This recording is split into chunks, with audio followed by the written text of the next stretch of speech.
नमस्कार, अरुणाचल समाचार में आपका स्वागत है। मैं हूं नानांग हिरांग।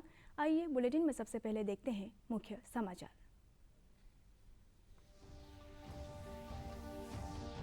छत्तीसगढ़ के दंतेवाड़ा जिले में नक्सली हमले में 10 सुरक्षाकर्मियों समेत 11 लोगों की मौत। अरनपुर क्षेत्र में बड़ी संख्या में माओवादी की उपस्थिति के बारे में विशेष खुफिया सूचना के आधार पर माओवादी विरोधी अभियान पर थी रिजर्व गार्ड की टीम। केंद्रीय गृह मंत्री ने नक्सली हमले की निंदा की। केंद्रीय जल शक्ति और जनजातीय मामलों के राज्य मंत्री विश्वेश्वर टुडू ने कहा, अरुणाचल प्रदेश में जल जीवन मिशन के तहत लगभग 80% घरों में नल के जरिए जल का कनेक्शन देने में मिली सफलता। कहा, पूर्वोत्तर की भौगोलिक चुनौतियों को देखते हुए केंद्रीय योजनाओं में किए जा रहे हैं विशेष प्रावधान। उपराष्ट्रपति जगदीप धनखड़ ने नई दिल्ली में रेडियो कार्यक्रम मन की बात की 100वीं कड़ी पूरी होने के सिलसिले में आयोजित राष्ट्रीय सम्मेलन का किया उद्घाटन। सूचना एवं प्रसारण मंत्री अनुराग ठाकुर ने कहा, मन की बात कार्यक्रम के माध्यम से आम नागरिकों की उपलब्धियां हुई उजागर। छत्तीसगढ़ के दंतेवाड़ा जिले में आज नक्सली हमले में 10 सुरक्षाकर्मियों समेत 11 लोगों की मौत हो गई। अरनपुर क्षेत्र में बड़ी संख्या में माओवादियों की उपस्थिति के बारे में एक विशेष खुफिया सूचना के आधार पर जिला रिजर्व गार्ड डीआरजी की एक टीम माओवादी विरोधी अभियान पर थी। ऑपरेशन के बाद डीआरजी की टीम लौट रही थी। माओवादियों ने अरनपुर के पास जवानों को ले जा रहे वाहन को निशाना बनाकर आईईडी विस्फोट किया। इस हमले में डीआरजी के 10 जवानों और वाहन चालक की मौत हो गई। अतिरिक्त फोर्स का रवाना कर दिया गया। केंद्रीय गृह मंत्री अमित शाह ने आज छत्तीसगढ़ के दंतेवाड़ा में हुए नक्सली हमले की निंदा की और राज्य को हर संभव सहायता का आश्वासन दिया। उन्होंने छत्तीसगढ़ के मुख्यमंत्री भूपेश बघेल से फोन पर बात कर हमले की जानकारी ली। उन्होंने राज्य सरकार से हमले का विवरण भी देने को कहा है। केंद्रीय जल शक्ति और जनजातीय मामलों के राज्य मंत्री विश्वेश्वर टुडू ने कहा है कि अरुणाचल प्रदेश में जल जीवन मिशन के तहत लगभग 80% घरों में नल के जरिए जल का कनेक्शन देने में सफलता प्राप्त हुई है। आज स्टेट गेस्ट हाउस ईटानगर में संवाददाताओं को संबोधित करते हुए श्री टुडू ने कहा कि अरुणाचल सहित पूर्वोत्तर के पर्वतीय राज्यों के भौगोलिक चुनौतियों को देखते हुए केंद्र सरकार की योजनाओं को लागू करने के लिए विशेष प्रावधान भी किए जा रहे हैं। उन्होंने कहा कि जनजातीय क्षेत्रों में गुणवत्तापूर्ण आवासीय शिक्षा सुनिश्चित करने के लिए 700 एकलव्य मॉडल रेजिडेंशियल स्कूल स्थापित करने को मंजूरी दी गई है। उन्होंने कहा कि हाल ही में नई दिल्ली में एक उच्च स्तरीय बैठक में एकलव्य मॉडल स्कूल के लिए शिक्षकों के चयन और आधारभूत सुविधाओं के विकास पर विचार विमर्श किया गया। केंद्रीय मंत्री ने कहा कि अरुणाचल प्रदेश में हाइड्रो पावर के क्षेत्र में असीम संभावनाएं हैं। मैंने जाके विजिट किया ड्रिंकिंग वाटर का प्रोजेक्ट जो गंगा बस्ती में जाके देखा, तो वास्तविक में इतना चैलेंजेस है, फिर भी जितना काम हो रहा है और बाकी लोगों का भी जो प्रतिक्रिया मैंने लिया और देखा, उनका मन में भी बहुत उत्साह है और दे आर ऑल्सो सेटिस्फाइड। हम लोग यहाँ से जाने के बाद एक रिपोर्ट हम तैयार करेंगे और यशस्वी प्रधानमंत्री नरेंद्र मोदी जी के साथ हम ये विषय को भी रखेंगे कि हो सकता है देश भर में जो गाइडलाइन है उस गाइडलाइन में बहुत सारी चीज़ों यहाँ नहीं आ पाएगा, फिर भी हम जनता के लिए काम करने के लिए कुछ भी हमको चेंज करना पड़ेगा गाइडलाइन में, ताकि कम्युनिकेशन हो और बाकी मान लीजिए कि प्रधानमंत्री आवास के लिए हो, तो ऐसे बहुत सारे काम हम कर पाएंगे। हमारा जल शक्ति का जो विभिन्न डिपार्टमेंट विंग है, सीधे सीधे हम लोग बात किया अधिकारी लोगों के साथ, और जो जो केस पेंडिंग भी है वो पेंडिंग केस को कैसे हम तुरंत सॉल्व करेंगे उसके लिए भी कल टेलीफोनिक बात भी हो गया है। अरुणाचल प्रदेश को हम कैसे आगे बढ़ाएंगे और स्पेशली नॉर्थ ईस्ट में जितना भी स्टेट है, क्योंकि ये और एक सबसे बड़ा चैलेंज है कि अरुणाचल प्रदेश 3 कंट्री जो है वो पूरा बॉर्डर में है। तो इसलिए हमारा दायित्व होता है, या भारत सरकार की भी दायित्व होता है कि कैसे ये प्रदेश को फुल जैसे सेफ्टी एंड सिक्योरिटी के साथ साथ यहाँ का जनता को हम अच्छा सेवा दे पाएंगे, ये हमारा पहला कर्तव्य होता है।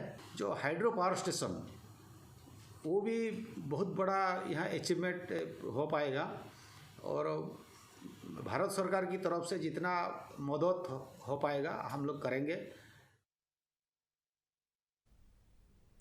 उपराष्ट्रपति जगदीप धनखड़ ने आज नई दिल्ली में मासिक रेडियो कार्यक्रम मन की बात की 100वीं कड़ी पूरी होने के सिलसिले में आयोजित राष्ट्रीय सम्मेलन का उद्घाटन किया। इस महीने को 30 तारीख को इस कार्यक्रम की 100वीं कड़ी प्रसारित होगी। मन की बात एट द 100 राष्ट्रीय सम्मेलन को संबोधित करते हुए केंद्रीय सूचना एवं प्रसारण मंत्री अनुराग सिंह ठाकुर ने कहा कि प्रधानमंत्री नरेंद्र मोदी लोगों की भावनाएं समझते हैं और उन्होंने मन की बात कार्यक्रम के माध्यम से आम नागरिकों की उपलब्धियों को उजागर किया है। उन्होंने कहा कि लोग उत्सुकता से मन की बात कार्यक्रम की 100वीं कड़ी की प्रतीक्षा कर रहे हैं। सूचना एवं प्रसारण मंत्री ने कहा कि मन की बात कार्यक्रम को लेकर हुए श्रोता सर्वेक्षण से ये सामने आई है कि 100 करोड़ से भी अधिक लोगों ने इसे कम से कम एक बार सुना है। हमारे फेस्टिवल्स क्या हैं, हमारी धरोहर क्या है, हमारे हर जिले एक जिले का क्या योगदान है, लोकल वोकल के क्या इम्पैक्ट है, ये मन की बात ने हमारे सामने एक तस्वीर रख दी और एक भावना जागृत होगी। We have to prosecute on that path. जन संवाद से आत्मनिर्भरता। मित्रों, कभी हम बात करते थे बेटी बचाओ बेटी पढ़ाओ, यह अभियान माननीय प्रधानमंत्री जी ने शुरू किया। आज जो 106 लोग यहाँ पर आए उनमें से बहुत सारी महिलाएं हैं। आज जिनकी उपलब्धि, उनमें से बहुत सारी भारत की ऐसी बेटियां हैं जिन्होंने शानदार काम किया है। ये सब तब हुआ जब बेटी को कोख में नहीं मारा गया, उसको जन्म दिया गया, शिक्षा दी गई, आगे बढ़ने का अवसर दिया गया। यही नहीं, हमारे खिलाड़ियों का मनोबल बढ़ाने के लिए खेलो इंडिया अभियान की शुरुआत की, तो उसकी खिलाड़ियों को पहचान देने के लिए अपने घर पर ओलंपिक से पहले, ओलंपिक के बाद, बड़े टूर्नामेंट से पहले या बाद में, या मन की बात में उनका उल्लेख करके उन लोगों के बारे में भी बताया जिनके बारे में शायद उस गांव में या उस जिला में पता नहीं था। आज वो देश में उनकी पहचान बनी है। ये ऑल इंडिया रेडियो मन की बात का प्रभाव देखने को मिला। गुवाहाटी हाई कोर्ट ने वर्ष 2019 में अरुणाचल प्रदेश विधानसभा चुनाव में हायुलियांग विधानसभा क्षेत्र से निर्वाचित दासांगलू पुल के नामांकन को रद्द कर दिया है। हायुलियांग विधानसभा क्षेत्र से अन्य उम्मीदवार लुबलुम की क्री द्वारा उनके नामांकन को लेकर दायर याचिका पर अदालत ने ये फैसला सुनाया है। याचिका में दासांगलू पुल द्वारा अपने पति स्वर्गीय कालिको पुल की संपत्ति के ब्यौरे का जिक्र नामांकन पत्र में नहीं करने को जन प्रतिनिधित्व अधिनियम 1951 की धारा 33 के अनुसार त्रुटिपूर्ण माना है। सुप्रीम कोर्ट के इस फैसले के बाद विधायक दासांगलू पुल की सदस्यता समाप्त हो गई है। इधर दासांगलू पुल ने सुप्रीम कोर्ट में इस फैसले को चुनौती देने की बात कही है। उन्होंने कहा कि स्थानीय परंपराओं के अनुसार पति की संपत्ति पर मुख्य रूप से पहली पत्नी का अधिकार होता है और इसी तथ्य को ध्यान में रखते हुए उन्होंने अपने नामांकन पत्र में पति की संपत्ति का ब्यौरा नहीं दिया। भारतीय राजनीति के महान हस्ती, विलक्षण राजनेता, 5 बार पंजाब के मुख्यमंत्री रह चुके शिरोमणि अकाली दल के संरक्षक और वरिष्ठ नेता प्रकाश सिंह बादल का 95 वर्ष की उम्र में मंगलवार की रात निधन हो गया। उनके निधन से देश में शोक की लहर है। केंद्र सरकार ने बुधवार और गुरुवार को 2 दिनों के राष्ट्रीय शोक की घोषणा की है। प्रकाश सिंह बादल का जन्म 8 दिसंबर 1927 को पंजाब के मलोट के पस अबुल खुराना में हुआ था। उन्होंने 1957 में कांग्रेस उम्मीदवार के रूप में मलोट से और 1959 में शिरोमणि अकाली दल के टिकट पर गिद्दरबाहा के सीट से विधानसभा में प्रवेश किया। वे 11 बार विधायक चुने गए और केवल 2 बार चुनाव हारे। उन्होंने सरपंच से मुख्यमंत्री तक का सफर तय किया था। वे पंजाब के सबसे युवा और साथ ही उम्रदराज मुख्यमंत्री भी रहे। उन्होंने पहली बार 1970 में 43 साल की उम्र में मुख्यमंत्री के रूप में शपथ ली। तब वो पंजाब के सबसे कम उम्र के मुख्यमंत्री बने थे और उन्होंने गठबंधन सरकार का नेतृत्व किया। 1977 में वे केंद्र में मोरारजी देसाई सरकार में कृषि मंत्री के रूप में शामिल हुए थे। प्रधानमंत्री नरेंद्र मोदी ने आज पंजाब के पूर्व मुख्यमंत्री प्रकाश सिंह बादल के पार्थिव शरीर पर पुष्पांजलि अर्पित की। उप मुख्यमंत्री चोना मेन ने आज राजभवन ईटानगर में राज्यपाल केटी पटनायक से मुलाकात की। बैठक के दौरान विकास कार्यक्रमों और परियोजनाओं की समीक्षा की गई। राज्यपाल ने केंद्र और राज्य प्रायोजित परियोजनाओं का लाभ टारगेटेड पॉपुलेशन को सुनिश्चित करने पर जोर दिया। उन्होंने सभी स्तर पर गवर्नेंस से संबंधित सूचनाओं के डिजिटाइजेशन, रियल टाइम मॉनिटरिंग और ऑफिस ऑटोमेशन पर जोर दिया। उप मुख्यमंत्री ने सुदूर गांवों में विकास की चुनौतियों का जिक्र करते हुए कहा कि सरकार बॉर्डर विलेज में पर्यटन सुविधाओं, विद्युत आपूर्ति के लिए माइक्रो हाइडल प्लांट स्थापित करने सहित आधारभूत सुविधाओं के विकास को प्राथमिकता दे रही है। श्री मेन ने राज्यपाल को राज्य की वित्तीय स्थिति से भी अवगत कराया। केंद्रीय जल शक्ति और जनजातीय मामलों के राज्य मंत्री विश्वेश्वर टुडू ने मंगलवार को राजभवन में राज्यपाल केटी पटनायक से मुलाकात कर अपने मंत्रालय की केंद्र प्रायोजित योजनाओं पर चर्चा की। राज्यपाल ने कहा कि राज्य सरकार ने flood management and border area program के तहत 103 परियोजना और प्रधानमंत्री कृषि सिंचाई के तहत 353 परियोजना की पहचान की है, जिसे प्राथमिकता से पूरा किया जाएगा। राज्यपाल ने केंद्रीय मंत्री से समय पर विकास परियोजनाओं के लिए धनराशि की मंजूरी और आवंटन का आग्रह किया। राज्यपाल ने कहा कि मुश्किल पर्वतीय इलाकों में भारी वर्षा और बाढ़ से जल आपूर्ति परियोजनाओं को नुकसान पहुंचता है और हर घर को नल के जरिए जल सुनिश्चित करने के लिए परियोजना के लिए धनराशि जरूरी है। राज्यपाल ने एकलव्य मॉडल रेजिडेंशियल स्कूल और ट्राइबल्स रिसर्च इंस्टीट्यूट की स्थापना के मुद्दे पर भी बैठक में चर्चा की। केंद्रीय मंत्री ने राज्य सचिवालय ईटानगर में मुख्यमंत्री पेमा खांडू के साथ भी बैठक की। बैठक के दौरान राज्य में चल रही जनजातीय कल्याण और जल जीवन मिशन परियोजना पर चर्चा हुई। प्रधानमंत्री नरेंद्र मोदी डीडी न्यूज़ पर हर महीने के आखिरी रविवार को मन की बात कार्यक्रम के जरिए करोड़ों लोगों से सीधे जुड़ते हैं।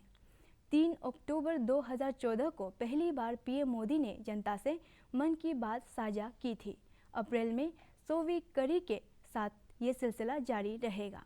हम आपको दिखा रहे हैं कुछ चुनिंदा अंश। 28 नवंबर 2021 को प्रसारित मन की बात कार्यक्रम में प्रधानमंत्री ने सरकार की योजनाओं और बजट खर्च पर चर्चा की थी।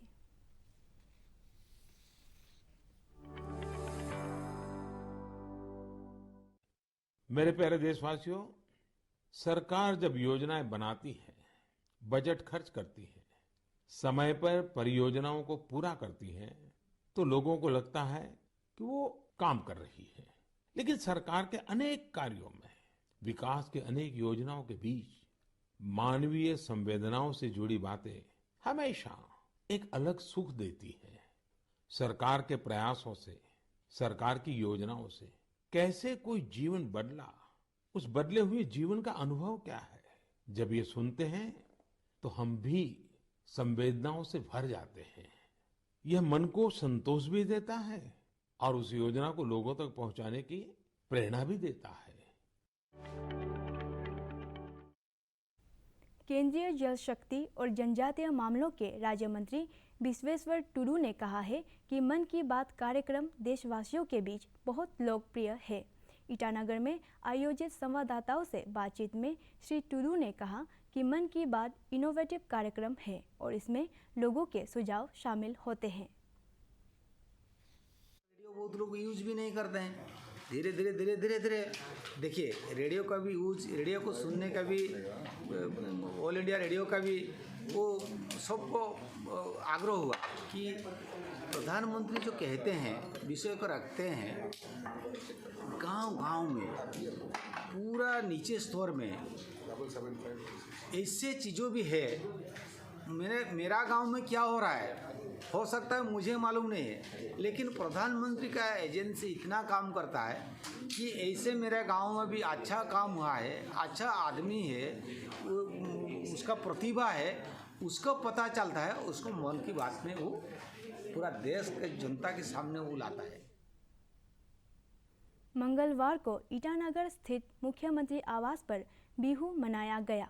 अपने एक ट्वीट में मुख्यमंत्री पेमा खांडू ने कहा कि बसंत ऋतु के आगमन पर नव वर्ष आधारित त्योहार रोंगाली बिहू के दौरान ऐतिहासिक असम अरुणाचल सीमा समझौता और Guinness book of world records में बिहू का शामिल होना देशवासियों के लिए गौरव की बात है।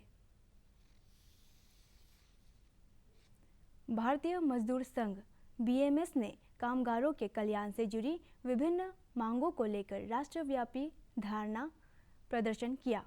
बीएमएस ने सभी के लिए सामाजिक सुरक्षा, कॉन्ट्रेक्चुअल लेबर सिस्टम को तत्काल बंद करने, देश के आर्थिक विकास के लिए राष्ट्रीय कामगार नीति बनाने और मिनिमम वेज की जगह लिविंग वेज फिक्स करने की मांग की है।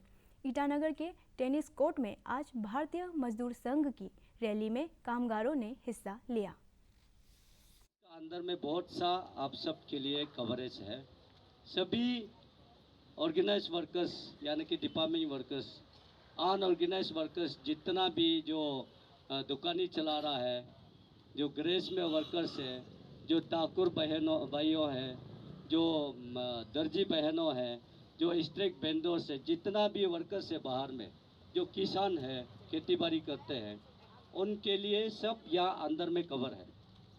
तो इसमें 4 पॉइंट्स एजेंडा दिया गया है। ये विधायक गोकार बासर ने सागो सर्किल मोपिन उत्सव समारोह के दौरान सामुदायिक भवन, football ground, upper primary school sago के लिए 2 क्लासरूम के अलावा रानी विलेज, साई विलेज, रागा पुकड़ूसी और अपर रेगी के लिए जल आपूर्ति परियोजनाओं का उद्घाटन किया। उन्होंने सागो अंचल से जिला मुख्यालय बासर के लिए अच्छी सड़क का भरोसा दिलाया।